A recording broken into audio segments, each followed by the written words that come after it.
میرے نبی پاک صلی اللہ تعالی علیہ وسلم رجب سے رمضان کا استقبال کی تیاری کرو.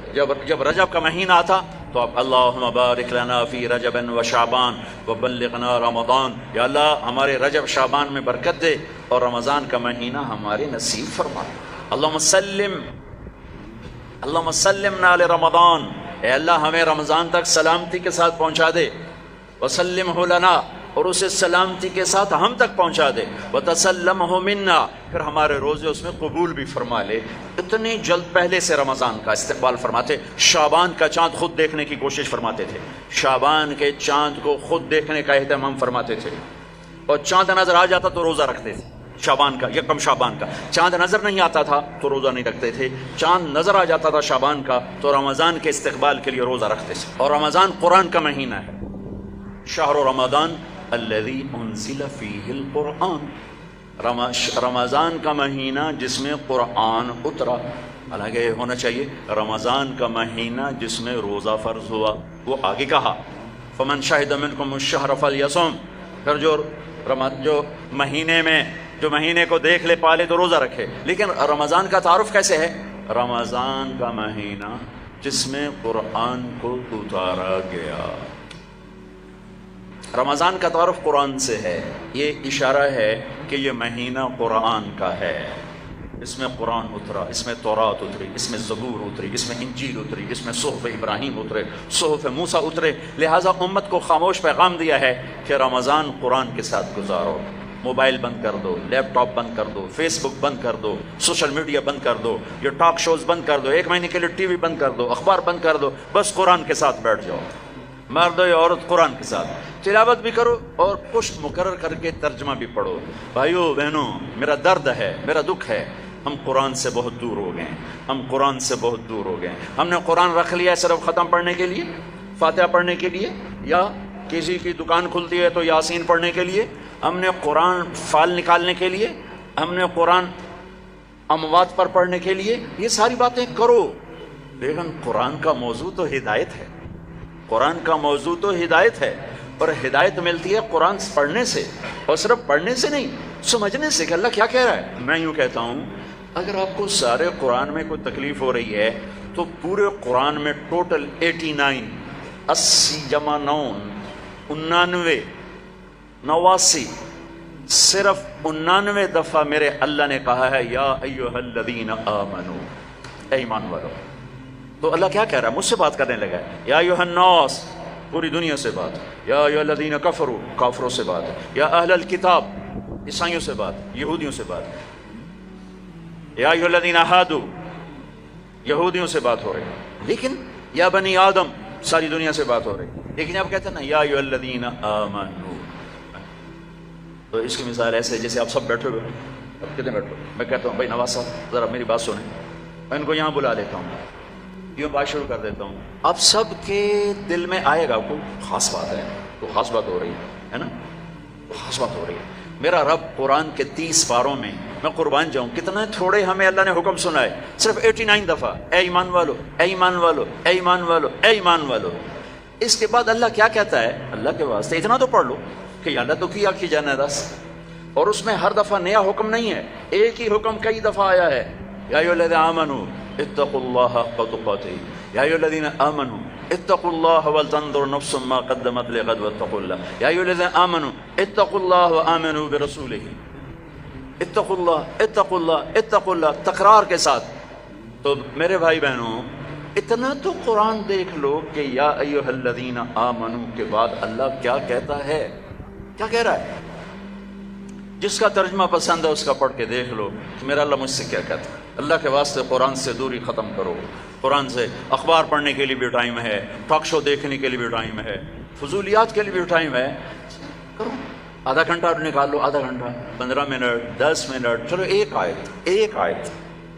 تو میرے بھائی بہنوں، اس مہینے کو قرآن کا مہینہ بناؤ. فمن شہد منکم الشہر فلیصم، مہینہ آ گیا، روزہ رکھو. فمن کان مریضا علی سفر فعدۃ من ایام اخر، مریض ہو سفر میں ہو بعد میں رکھ لو. ایک لفظ اور ہے وَلِتُكْمِلُوا الْعِدَّةَ، اس مہینے کو مکمل کرو، پورا کرو. لیکن لفظ ہے کمال. کمال کا کیا مطلب ہوتا ہے؟ صفات میں پورا کرنا. تمام کا کیا مطلب ہوتا ہے؟ اجزاء میں پورا کرنا. روزے کو کمال تک پہنچانے کے لیے 4 چیزوں کو چھوڑنا ہوگا. 4 چیزیں اگر ہیں، نہیں ہیں تو مبارک کو، ہیں تو چھوڑنا ہوگا. میرے نبی نے فرمایا جو شراب پیتا ہے اس کا روزہ اوپر نہیں جاتا ہے. تو اگر کسی کو عادت ہے توبہ کرے. پھر شرابی تو تھوڑے ہیں، جو ماں باپ کا نافرمان ہے اس کا روزہ اوپر نہیں جاتا ہے، یہ بہت زیادہ ہیں. ماں باپ کی نافرمانی تو جنگل کی گھاس کی طرف پھیلی ہوئی ہے. شاید ہی کوئی خوش قسمت ماں باپ ہوں گے جن کی اولاد ان کی آنکھوں کی ٹھنڈک ہوگی، ورنہ آج کل اولاد سینے کا کانٹا بنے ہوئے ہیں اور کانٹے کی طرح چبھے ہوئے خنجر کی طرح کاٹ رہے ہیں. ماؤں کو روتے دیکھا ہے، تڑپتے دیکھا ہے. ماں باپ کو، مجھے ایک باپ کہہ رہا ہے، باپ میرے علاقے کے زمیندار فوت ہو گئے، پرانا تعلق، میرا پتر اگے چ سڑدا پہ ہوئے تو میں دعا نہ کرے سا بچ گیا. ہاں میرے سامنے بیٹھ کے کہ مولانا صاحب وہ دی ماں بھی آندی ہے جا اگے سڑدا پہ اسی تو میں نہ اکسان اللہ سائیں میرے پتر نو بچا. تو ماں باپ کی نافرمانی یہ روزے کو نہیں پورے دین کو روک دیتی ہے، پورے دین کو روک دیتی ہے. صرف روزہ نہیں ہے، پورا دین رک جاتا ہے. ایک صحابی علقمہ رضی اللہ تعالیٰ عنہ، ان کی بیگم کا پیغام آیا ہے کہ میرے خامن مر رہے ہیں، کلمہ نہیں پڑھا جا رہا. صحابی جن کے بارے میں اللہ کہتا ہے کلن وعد اللہ الحسنى، میرے محبوب تیرا ہر صحابی جنتی. وعدہ کیا ہے؟ وعدہ. ان کی خطائیں معاف، یہ نہیں کون سے گناہ نہیں ہوئے تو ہم نے معاف کر دیا، آپ کی طفیل معاف کر دی. تو آپ دوڑے ہوئے گئے، کہا بیٹا کلمہ پڑھو. کہا جی نہیں پڑھا جا رہا، بول رہے ہیں کلمہ نہیں پڑھا جا رہا. آپ نے پوچھا ماں باپ میں کون ہے؟ کہا جی ماں. آپ نے پوچھا ناراض ہے؟ کہا جی ناراض ہے. ہم بڑھو، وہ آ گئیں. تو آپ نے پوچھا علقمہ کی ماں تم ناراض ہو بیٹے سے؟ کہا جی ناراض ہو. کیوں ناراض ہو؟ اب وجہ سننا، آج کل کی وجہ نہیں، وجہ سننا. کہا یا رسول اللہ میرا بچہ بہت نیک ہے، رات کا اٹھنے والا تھا، دن کا روزے والا تھا، لیکن مجھ سے بات بدتمیزی سے کرتا تھا، سخت لہجے میں بولتا تھا. مجھے اس کا دکھ ہے، اس نے اپنی زبان سے میرا دل توڑا، زخمی کیا. اللہ اللہ. آج کی طرح نہیں کہ ماں باپ کو دھکے دیے جا رہے ہوں، گالیاں دی جا رہی ہیں، صرف اتنا کہ یہ مجھے بدتمیزی کے ساتھ مجھ سے بولتا تھا. تو آپ نے کہا معاف کرو گی؟ کہا میرا جی نہیں چاہتا. آپ نے کہا میں آگ لگا دوں اس کو، پھر سفارش کرو گی؟ کہا نہیں اتنی تو ناراض نہیں کہ آگ میں جلتا دیکھو. کہا پھر اگر تو نے اسے معاف نہ کیا تو اللہ اسے آگ میں جلا دے گا. کہا اچھا میں معاف کرتی ہوں، میں معاف کرتی ہوں. آپ نے کہا بیٹا کہو لا الہ الا اللہ. تو ان کی زبان سے نکلا لا الہ الا اللہ اور جان نکل گئی.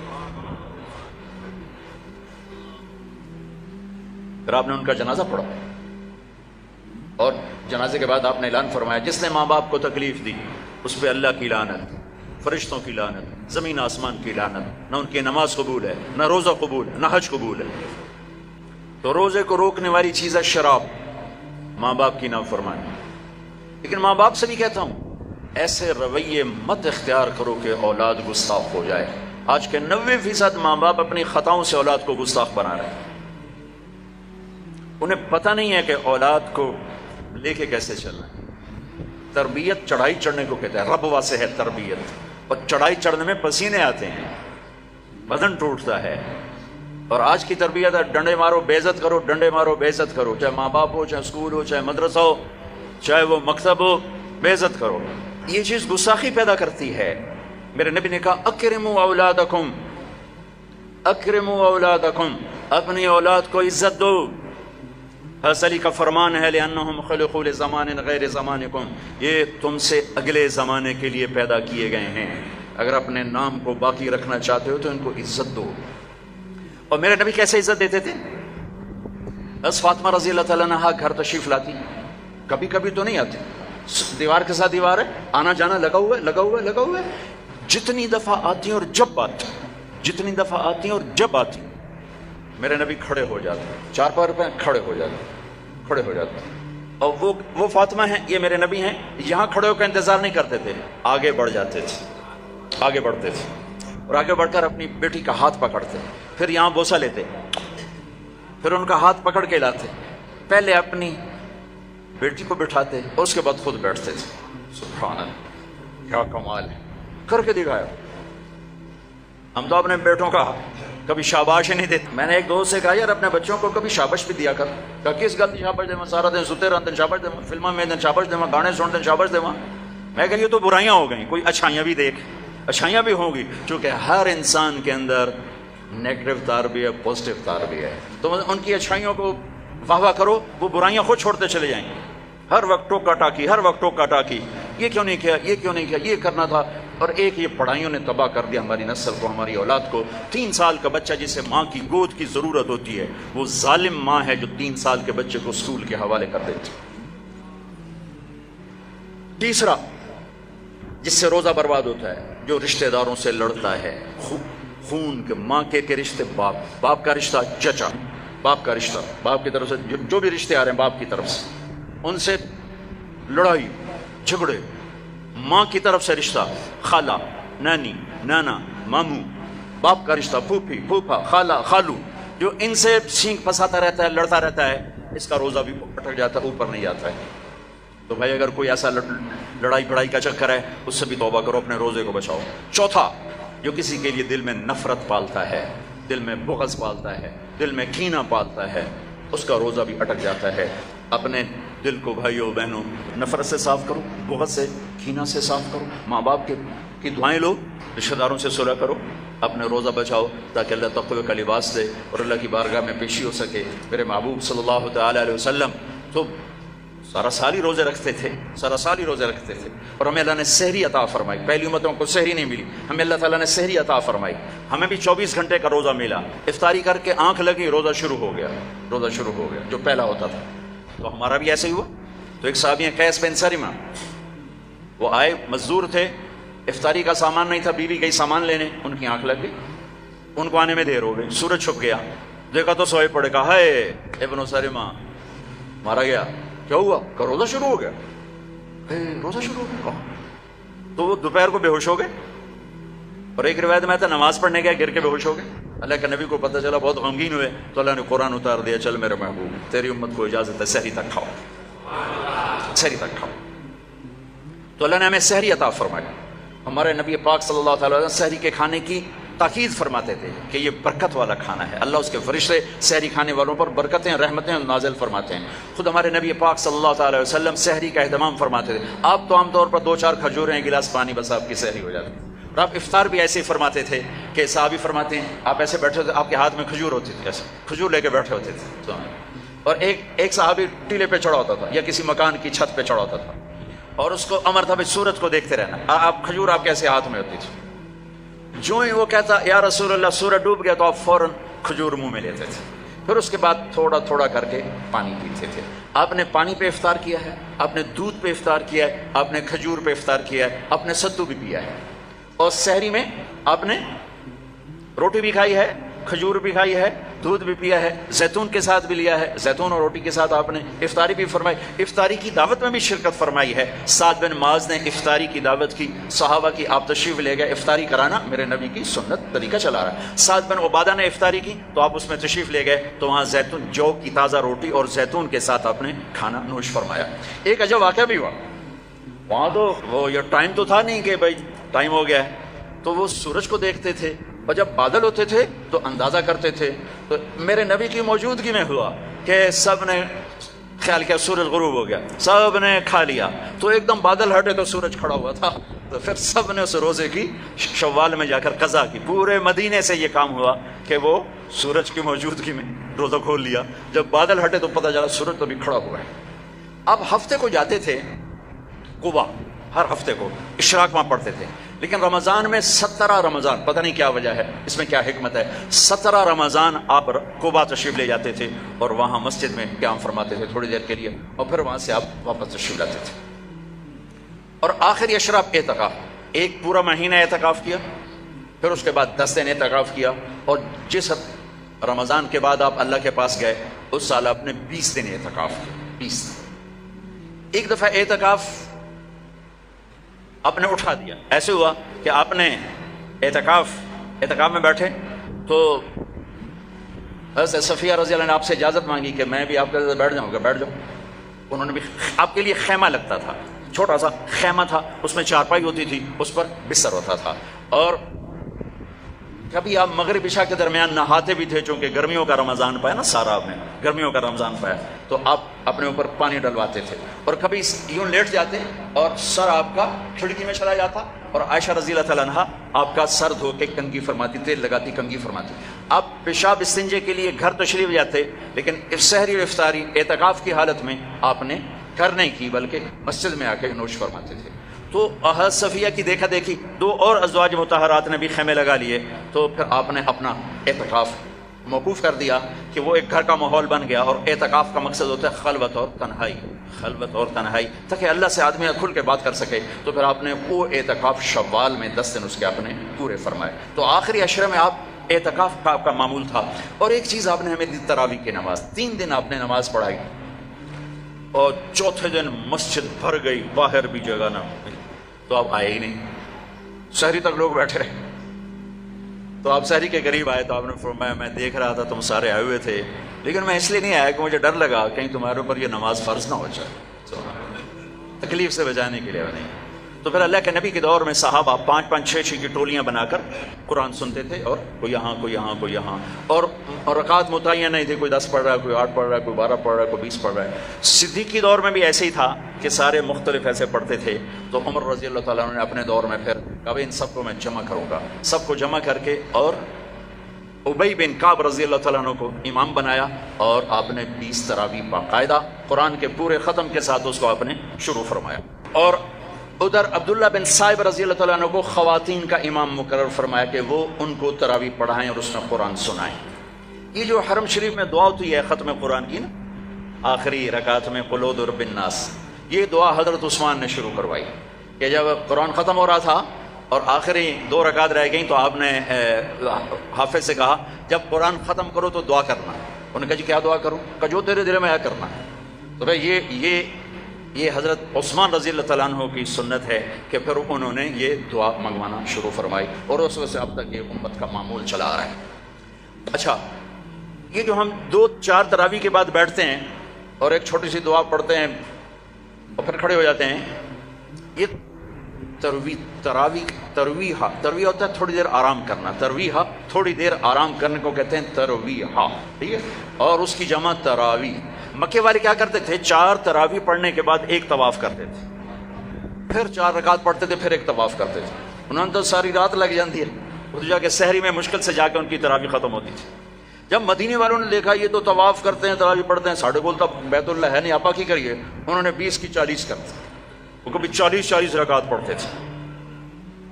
بڑھانے میں کوئی منع کوئی نہیں، چونکہ صلاۃ اللیل مثنی مثنی، تو وہ ان کے مقابلے میں 40 رکعت پڑھتے تھے۔ حافظ عطیہ سالم رحمۃ اللہ علیہ تھے، مسجد نبوی کے بہت بڑے عالم اور بڑے ان کا حلقہ تھا، میں ان کے درس سے بڑا فائدہ اٹھایا، ان کے درس سے میں نے بہت فائدہ اٹھایا۔ میں جب حج پہ جاتا تو لمبا عرصہ ٹھہرنا ہوتا تھا، تو میں ان کے مغرب سے عشاء روزانہ بیٹھتا تھا، اور وہ بندہ علم کا ایک بحر ذخار تھا، اللہ ان کے درجے بولا، میں ملا بھی ہوں۔ تو انہوں نے ایک رسالہ لکھا ہے تراویح پر، کاش اس کا اردو ترجمہ ہوتا تو میں آپ کو کہتا اسے پڑھو۔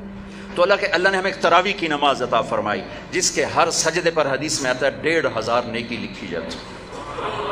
ایک سجدہ کتنے؟ اور ہر سجدے پر ایک گھر بنتا ہے، کس چیز کا؟ سرخ یاقوت۔ کتنا بڑا ہوتا ہے؟ 60,000 سونے چاندی کے دروازے ہوتے ہیں۔ ہر سجدے پر کیا ملتا ہے؟ ایک درخت جس کے نیچے 100 سال عربی گھوڑا دوڑ سکتا ہے۔ پھر تراویح اور روزے کے بدلے کیا ملتا ہے؟ اللہ آخری رات کہتا ہے میرے بندے بندی ہو، جن کا روزہ رات کی تراویح میں نے دیکھا، میں نے قبول کیا، جاؤ معاف کر دیا، جاؤ معاف کر دیا۔ ایک سحری میں اللہ کے نبی کے سامنے بکرے کی سری پیش کی گئی، آپ کے گھر میں تو نہیں پکتی، کہیں سے پک کر آئی، تو آپ کھا رہے تھے، تو حضرت علی بھی آپ کے ساتھ تھے، تو ارباز بن ساریہ اوپر سے آ گیا، آپ نے کہا آؤ برکت کا کھانا ہمارے ساتھ کھاؤ، وہ بھی بیٹھ گئے، تینوں کھا رہے ہیں۔ بلال آئے، یا رسول اللہ نماز ٹائم ختم، اور یہ کہہ کے باہر چلے گئے۔ اذان دینے سے پہلے پھر دیکھنے آئے کہ چھوڑ دیا کھانا تو اذان دو، آئے تو آپ ابھی کھا رہے تھے، انہوں نے کہا یا رسول اللہ واللہ لقد اصبحت، اللہ کی قسم ٹائم ختم ہو گیا، یعنی صبح ہو گئی۔ تب یوں کہا تیرا بھلا ہو جائے، ارے بلال صبح نہیں ہوئی تھی، تیری قسم کی وجہ سے اللہ نے اسے پہلے نکال دیا کہ تیری قسم جھوٹی نہ پڑ جائے، تیری قسم پر اللہ نے اسے پہلے نکال دیا۔ اور اس پر حضرت علی نے بعد میں فرمایا اگر بلال قسم نہ اٹھاتے تو جب تک میرے نبی کھاتے رہتے صبح نہیں ہونی تھی۔ عبید رضی اللہ تعالیٰ عنہ دیگ بنا رہے تھے، دیگ، تو میرے نبی کو دستی کا گوشت بڑا پسند تھا، تو آپ نے کہا عبید ناولنی الذراع، مجھے دستی تو پکڑانا، تو انہیں ایسے نکال کے دے دی، تو آپ نے اس کو یوں پکڑا ہڈی کے دونوں کناروں سے ایسے، اور دانتوں سے کاٹ کاٹ کے کھایا اور پھینک دیا۔ عبید ناولنی الذراع، دستی پکڑانا، انہوں نے پھر نکال کے دے دی، آپ نے پھر یوں پکڑا اور تو بکرے کی دو ہی ہوتی، آپ نے کہا ناولنی الذراع، عبید مجھے دستی پکڑانا، وہ کچے نکلے، یا رسول اللہ بکری کی تو دو ہی ہوتی۔ آپ نے کہا ارے عبید اگر تو ہاتھ ڈال دیتا تو جب تک میں کہتا رہتا مجھے اللہ دستیاں نکال کے کھلاتا رہتا۔ تو بھائیو، اللہ نے ہمیں بہت خوبصورت مہینہ دیا ہے، اب اس کی رحمتوں کا مہینہ ہے، جہنم کے دروازے بند ہیں، جنت کے دروازے کھلے ہوئے ہیں، اور اللہ کی معافی کے اعلان ہو رہے ہیں۔ آپس کی لڑائیاں معاف کرو، جھگڑے معاف کرو، جس سے بھی ہو، بیوی سے لڑائی ہے، بیوی کی خامن سے لڑائی ہے، ماں باپ کی بچوں سے، بچوں کی ماں باپ سے، بھائی بھائی سے، پارٹنر سے، دوست سے، اللہ کے واسطے دفن کر دو، دفن کر دو، اپنے ملک کو پاک کر دو لڑائیوں سے، فرقہ واریت سے۔ اس رمضان میں فرقہ واریت کو دفن کر دو۔ یہ آگ جو بھڑکی ہے، مجھے پتہ ہے میں کہاں بجھا سکتا ہوں، لیکن میں وہ ابراہیم علیہ السلام کی آگ پہ کبوتر نے 2 چونچ پانی ڈالا تھا، بس میں وہ کبوتر بننے کی کوشش کر رہا ہوں کہ بجھے نہ بجھے میں اللہ کو کہہ تو سکوں گا یا اللہ میں نے تو پانی ڈالنے کی کوشش کی تھی، لیکن بھڑکانے والے زیادہ ہیں، بجھانے والے تھوڑے ہیں۔ لیکن تم تو نہ بھڑکو، ایسی باتیں مت سنو جو تمہیں فرقوں میں بانٹ دیں، جو تمہیں کسی دوسرے مسلمان فرقے کے بارے میں نفرت سے بھر دیں، کفر سے بھر دیں۔ ارے بھائیو، کسی کو کافر کہنا آسان کام نہیں ہوتا ہے، آسان کام نہیں ہوتا ہے۔ اللہ کے واسطے وقت کی رفتار دیکھو، افق کا رنگ دیکھو، آسمان کے تیور دیکھو، زمین کی گردش دیکھو، اتنے زمین بھی تیور بدل رہی ہے، فلک بھی آنکھیں دکھا رہا ہے، اس کے باوجود اس قدر نفرت دین کے نام پر، کفر کافر۔